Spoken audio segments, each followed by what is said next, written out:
Hello အားလုံးပဲမင်္ဂလာပါခင်ဗျာ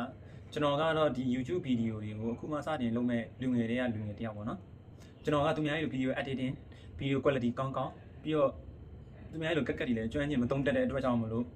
ပြီးတော့လေဒီ YouTube ဗီဒီယိုလောကကြီးသိရကြပြီဒါပေမဲ့တေချာမသုံးတတ်ဘူးပြီးတော့တေချာဗီဒီယိုတွေမဖန်တီးတတ်ဘူး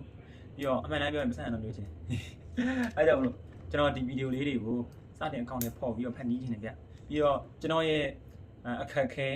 ပြဿနာပြီးတော့လူတွေရဲ့အခက်အခဲပြဿနာတွေကိုကျွန်တော်ဘယ်လိုမျိုးဖြေရှင်းနေတယ်ဘယ်လိုမျိုးရင်ဆိုင်နေတယ်ဆိုတဲ့အကြောင်းအရာလေးတွေကိုစိတ်ဝင်စားနေနောက်ညီကိုမောင်နှမတွေပြန်ပြီးတင်သွားပြီးမယ်ဗျကျွန်တော်ညီကိုမောင်နှမတွေကလည်းကျွန်တော်ဗီဒီယိုလေးကိုကြည့်ရှုအားပေးမျှော်လင့်ဆောင်စားနေဖို့အတွက်ကျွန်တော်ဒီကနေပြီးမေတ္တာရက်ခံနေဗျပြီးတော့ကျွန်တော်အခုဒီဗီဒီယိုရိုက်နေတဲ့ဒီကျွန်တော် channel လေးကိုလည်း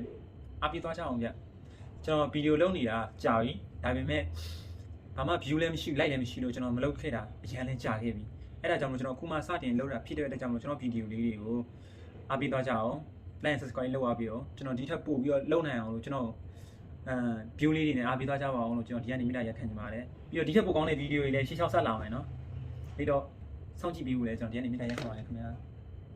ပြီးတော့အားလုံးလည်းကျွန်တော်ချစ်ပါတယ်ပြီးတော့ကျွန်တော်မှလည်းစကားပြောတဲ့စွမ်းရည်မှလည်းလိုအပ်တဲ့အခက်အခဲလေးတွေလည်းအများကြီးရှိမယ်လို့ကျွန်တော်ထင်ပါတယ်အဲ့ဒါလေးတွေကိုလည်းကျွန်တော်ညီကိုမောင်နှမတွေအားလုံးကလည်းသိခံပြီးတော့နားလည်ပေးကြပါအောင်လို့ဟုတ်ကဲ့အဲ့ဒါနဲ့စကားမဆက်ကျွန်တော်တခုတော့ပြောပြချင်တယ်ဗျဒါကတော့ time back 20ပေါ့နော်ဒါ time back 20သူများကြီးလို့တော့ဒါကတော့အမှန်တမ်းပြောရင်တော့ဘယ်လိုပြောရမလဲ A တပလင်းစာပေါ့နော်ကျွန်တော်တော့ဒါတနက်စာရတယ်ဗျဒီတနက်စာမို့တစ်ခါလေးစိတ်ဝင်စားရင်ပတ်စံ300မရှိတော့ဘူးဆိုရင်တော့ကျွန်တော်လည်းဒါညမနက်စာလို့ရတယ်ဗျပတ်စံ20ဒါပွင့်လင်းပြောရတယ်ကျွန်တော်တို့ဒီဘယ်လိုပြောရမှာလဲဒီအလုပ်သွားတယ်အလုပ်ပြန်တယ်အလုပ်သွားတယ်အလုပ်သွားအလုပ်ပြန်တယ်တစ်လမှာပတ်စံလေးတစ်ခါထုတ်အိမ်လွှဲတာနဲ့အိမ်ပို့တာနဲ့တော့တခြားသုံးစိတ်ရင်ဆိုရင်ကျွန်တော်တို့ကပတ်စံဘာလို့မှမကြံအောင်ဗျပြီးတော့ဘယ်တော့မှလည်းမစိုးမိဘူးဗျသိရမလားကျွန်တော်အနေနဲ့အဲ့ဒီအရာတွေကိုကျွန်တော်အများကြီးကြော်လွှားခြင်းတယ်ပြီးတော့လည်းနောက်ဆုံးအနေနဲ့ပြောမယ်ဆိုရင်ကျွန်တော်ကအိမ်မက်ရှိတဲ့လူငယ်တယောက်ဗျပန်းနိုင်ရှိတဲ့လူငယ်တယောက်ဖြစ်တဲ့အတွက်ကြောင့်မလို့ကျွန်တော်သူများလုပ်ကြည့်မှကျွန်တော်မလုပ်ချင်ဘူးကျွန်တော်အရှိမဗီဒီယိုတစ်ပုတ်တင်ထားတယ်အဲ့ဗီဒီယိုလေးကိုညီကိုမောင်နဲ့တွားကြည့်ရှုနေကြကျွန်တော်အလုပ်ထဲမှာဘယ်လိုမျိုးခက်ခဲနေတယ်ဘယ်လိုအခက်ခဲနေရင်ဆိုင်နေရတယ်ဘယ်လောက်ထိခက်ခဲတွေကြော်လွှားနေရတယ်ဆိုတဲ့ဗီဒီယိုလေးကိုကျွန်တော်ပြောပြထားတယ်ဗ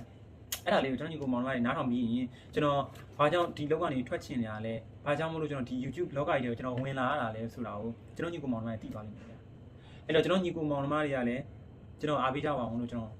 ဒီလက်စာလေးဝင်ပြောသားအောင်မယ်ဗျဆိုတော့ဒီပတ်စံတရက်ကို400လေးရဖို့ကြီးသူများပြောတာခံရသူများဆိုတာခံရသူများနှိမ့်တာခံရနောက်ဆုံးကုံကုံပြောရမယ်ဆိုရင်ကိုညီမနိုင်ငံကိုမင်းပြန်လိုက်တော့ဆိုတဲ့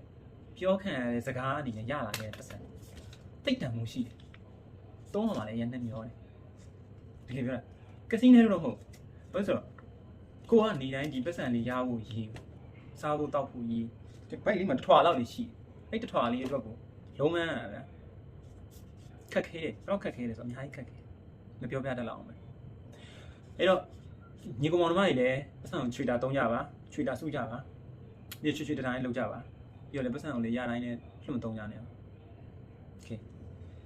ဒီလောက်ဆိုရင်တော့ပတ်စံကဘယ်လောက်ခက်ခဲတယ်ဘယ်လောက်ရေးပါတယ်ဆိုတော့ကောင်းကောင်းနားလည်သွားလိမ့်မယ်ကျွန်တော်ထင်တယ်အဲ့တော့ပတ်စံကြောင်းနဲ့ပတ်သက်လာရင်နောက်ဗီဒီယိုနောက်ထပ်ဗီဒီယိုတွေလူတွေကပတ်စံနဲ့ပတ်သက်လာပြီဆိုရင်ဘယ်လောက်ခက်ခဲတယ်ဘယ်လောက်အမြင်တွေမတူကြဘူးညီကောင်မောင်နှမတွေတငယ်ချင်းတွေသားဖားရီတော်မှာပတ်စံအကြောင်းနဲ့ရာပြောင်းလဲသွားတဲ့လူတွေအကြောင်းကျွန်တော်နောက်ထပ်မှတင်ဆက်ပြီးကောင်းပါဗျာအဲ့တော့ကျွန်တော်ဒီအကြောင်းလေးတော့ဒီလောက်နေပဲတော်မယ်ပြီးတော့လည်းကျွန်တော်ဗီဒီယိုလေးတွေကိုလည်း like subscribe လုပ်ပြီးပါကျွန်တော်အဲ့လို like subscribe လေးလုပ်ရင်လည်းကူညီတာကလည်းဘယ်လိုပြောမလဲကူညီရတခုတော့ရောက်တယ်ပေါ့နော်သိရမလားအဲ့တော့အားလုံးကိုကျွန်တော်ချစ်ပါတယ်ကျွန်တော်ခင်ပါတယ်ကျွန်တော်ချစ်တဲ့ခင်ညီကောင်မောင်နှမတွေအားလုံးလည်းကျွန်တော်ဒီဗီဒီယိုလေးကိုလည်းအဆုံးထိကြည့်ရှုအားပေးကြပါအောင်လို့နောက်တဲ့ဗီဒီယိုလေးမှာပြန်တွေ့ပါမယ်ခင်ဗျာဘိုင်